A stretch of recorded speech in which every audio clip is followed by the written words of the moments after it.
Dear student, welcome again. हम कर रहे थे एक्सरसाइज 8.1 एग्जाम्पल।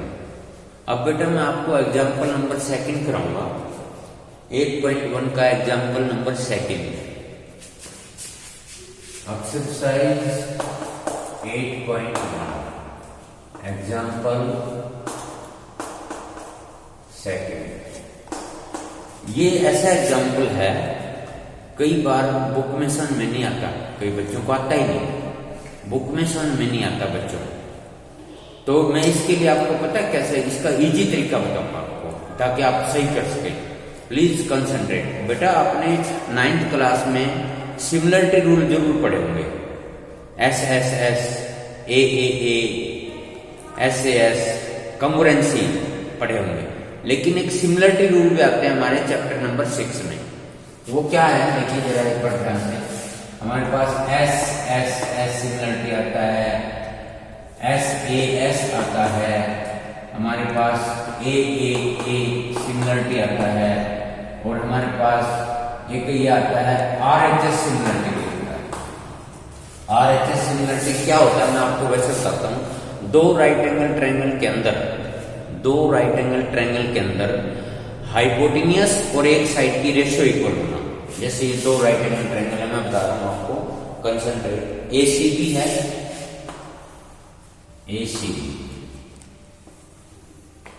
एसीबी है, एक्यूट एंगल है बी, ये बी एक्यूट एंगल, और ये सी यहां है, ए यहां, ये राइट एंगल, ये है। और एक है पी आर क्यू, ये पी आर क्यू, ये हमारे पास मैं बना रहा हूं फिगर, आप जरा ध्यान देना। क्यू एक्यूट एंगल है, क्यू एक्यूट एंगल है, और राइट एंगल है हमारे पास आर, और ये है पी। तो इस क्वेश्चन को मैं बिल्कुल इजी तरीके से आपको कराऊंगा।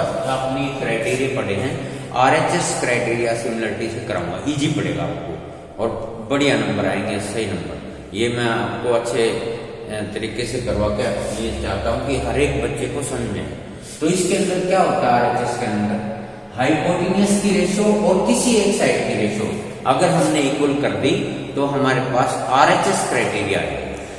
आरएचएस क्राइटेरिया आने के बाद हमारे पास क्या होगा, तो वो ट्रायंगल सिमिलर हो जाएगी और सिमिलर ट्रायंगल के कोरस्पोंडिंग एंगल इक्वल होते हो। देखिए कैसे होते हैं, इसका सॉल्यूशन देखिए। हमारे पास इसका सॉल्यूशन है ये। तो हमारे को क्या गिवन है, हमारे को बी और ये बी और क्यू एक्यूट एंगल है बेटा, बी और क्यू एक्यूट एंगल है। और हमारे पास क्या है, और एक चीज और गिवन है, sine B is equal to sine Q, sine B is equal to sine Q. ये हमारे पास गिवन है, ये स्टेटमेंट। अब वही हमारा फार्मूला, पंडित बद्री प्रसाद हर हर बोले, ये हमारे पास फार्मूला। साइन, कोस, टेंजेंट, कोसिकेंट, सीकेंट, कोट। मैं एक बात बार बार बता रहा हूं कि एक्यूट एंगल की अपोजिट साइड होती है हाइपोटेन्यूज, सॉरी, एक्यूट एंगल की अपोजिट साइड होती है परपेंडिकुलर, और राइट एंगल की अपोजिट साइड होती है हाइपोटेन्यूज। तो आप फुली कंसंट्रेट, ये दो लाइन याद रखना, मैं फिर कह रहा हूं, right angle opposite side hypotenuse, acute angle opposite side perpendicular, ये ध्यान रखना। तो ये हमारे पास बी और क्यू एक्यूट एंगल है। तो इस ट्रायंगल में देखो बी एक्यूट एंगल है, एसी परपेंडिकुलर हो गया और एबी हाइपोटेन्यूज होगा, और साइन होता है परपेंडिकुलर अपॉन हाइपोटेन्यूज, यानी कि एसी अपॉन एबी। ये साइन बी के अकॉर्डिंग हो गया, क्योंकि एक्यूट एंगल बी देखा। अब हम क्यों देखेंगे, एक्यूट एंगल ओ इस राइट एंगल ट्रायंगल में ये परपेंडिकुलर हो गया, ये हाइपोटेन्यूज हो गया, यानी कि P R upon P Q. तो साइन क्या होता है, परपेंडिकुलर हाइपोटेन्यूज। मैं दोबारा बता रहा हूं बेटा ध्यान से, कि इस एक्यूट एंगल की साइड परपेंडिकुलर, राइट एंगल के अपोजिट साइड हाइपोटेन्यूज। साइन होता है परपेंडिकुलर अपॉन हाइपोटेन्यूज, तो परपेंडिकुलर अपॉन हाइपोटेन्यूज किया गया। इस राइट एंगल ट्रायंगल में एक्यूट एंगल क्यू है, इसके अपोजिट साइड परपेंडिकुलर और इसके अपोजिट साइड हाइपोटेन्यूज, ये क्या है P R upon P Q.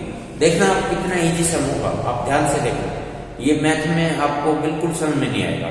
अब इसमें आप ध्यान से देखो, तो बेटा इसका क्या कर दो, by cross multiply, by cross multiply, by cross multiply, ये तो A C into P Q is equal to A B into P R, ये हमारे पास क्रॉस मल्टीप्लाई है।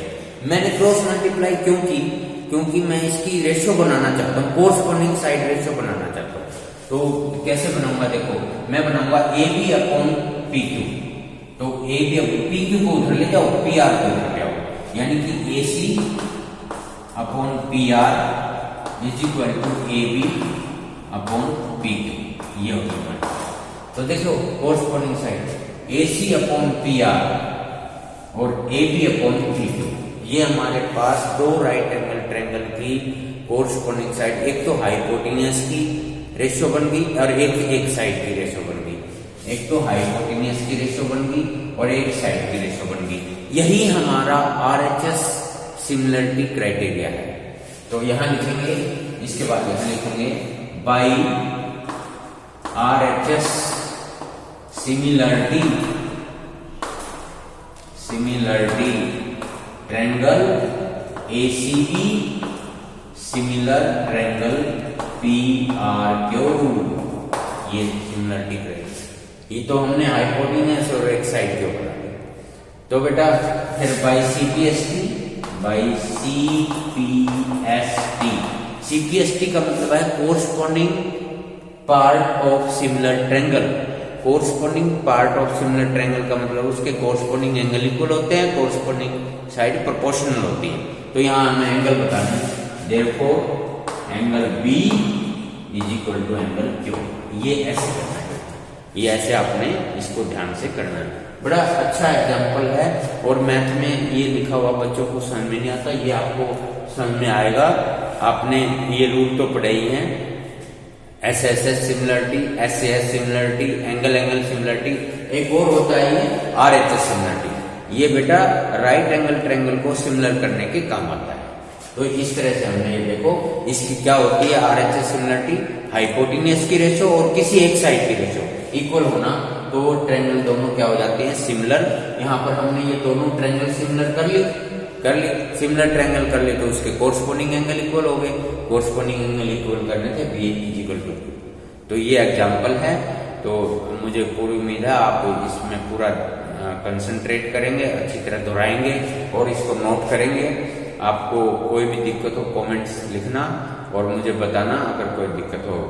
तो बहुत बहुत thank you very much to see the video, thank you very much.